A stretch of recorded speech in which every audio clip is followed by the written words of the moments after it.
नमस्कार दोस्तों अगर हरियाणा में किसी को गन का लाइसेंस बनवाना हो तो ये किसी सरकारी नौकरी लगवाने जैसा काम है। बड़ी बड़ी सिफारिशें लगवानी पड़ती है तब जाकर किसी को गन का लाइसेंस नसीब होता है।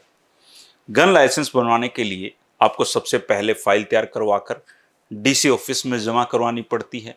फिर वो फाइल टेबल टू टेबल घूमती है, पुलिस विभाग में जाती है, फिर डीसी ऑफिस में आती है। हर स्तर पर सिफारिशें लगती हैं। अब हरियाणा में अगर किसी को गन का लाइसेंस बनवाना हो तो उसके लिए कुछ रूल्स बदले हैं और इन रूल्स को आपके लिए जान लेना जरूरी है, क्योंकि हरियाणा में बहुत सारे लोग गन लाइसेंस बनवाना चाहते हैं। नए रूल्स के हिसाब से परिवार पहचान पत्र के साथ अब ये लिंक हो जाएगा और हरियाणा सरकार का एनआईसी, नागरिक संसाधन सूचना विभाग और गृह विभाग तीनों मिलकर इस प्रक्रिया को अंजाम में देंगे। 1 जुलाई से नया पोर्टल लॉन्च हो जाएगा और सारी प्रक्रिया ऑनलाइन हो जाएगी। अब गन का लाइसेंस लेने के लिए होमगार्ड से फायरिंग ट्रेनिंग भी आपको लेनी होती थी और वो सर्टिफिकेट होता था तो ही आप अप्लाई कर पाते थे। लेकिन अब ये नियम भी बदल दिया गया है। अब आपके पास गन का फायरिंग जो ट्रेनिंग है वो ना भी हो तब भी आप अप्लाई कर पाएंगे। और भौंडसी, गुरुग्राम, सुनारिया, रोहतक, सिरसा, नारनौल, जींद और कुरुक्षेत्र की फायरिंग रेंज पर आप जब अप्लाई करेंगे उसमें आपको ऑप्शन देना होगा कि मैंने ट्रेनिंग कर रखी है या नहीं कर रखी।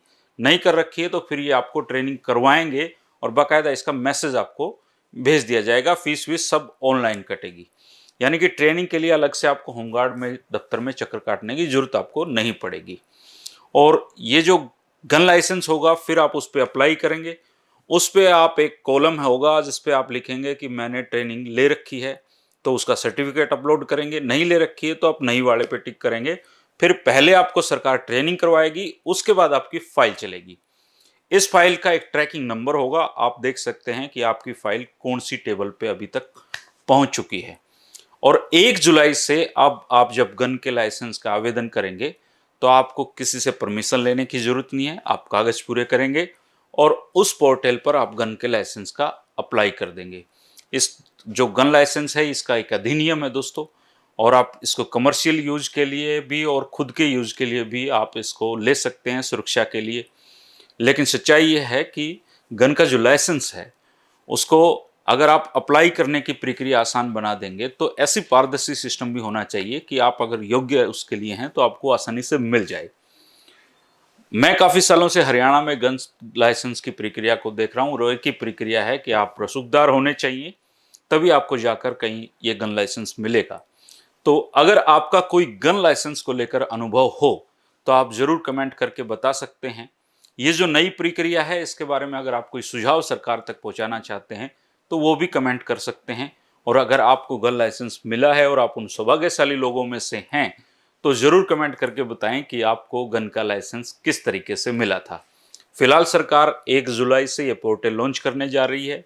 पीपीपी से जुड़ा होगा कोई भी इसको अप्लाई कर सकेगा। अभी तक कोई भी अप्लाई नहीं कर पाता था क्योंकि पहले डीसी ऑफिस में ही परमिशन लेनी पड़ती थी कि मैं गन का लाइसेंस लेना चाहता हूं, तब जाकर आपकी फाइल जमा होती थी और फिर चक्कर पर चक्कर काटना होंगे। लेकिन कम से कम अब एक पारदर्शी व्यवस्था ये बन जाएगी कि आप अप्लाई करें, उसके बाद ट्रेनिंग करें और उसके बाद अपना जो ट्रैकिंग सिस्टम है उससे आप ये ट्रैक करते रहें कि आपकी फाइल फलाने टेबल पे है।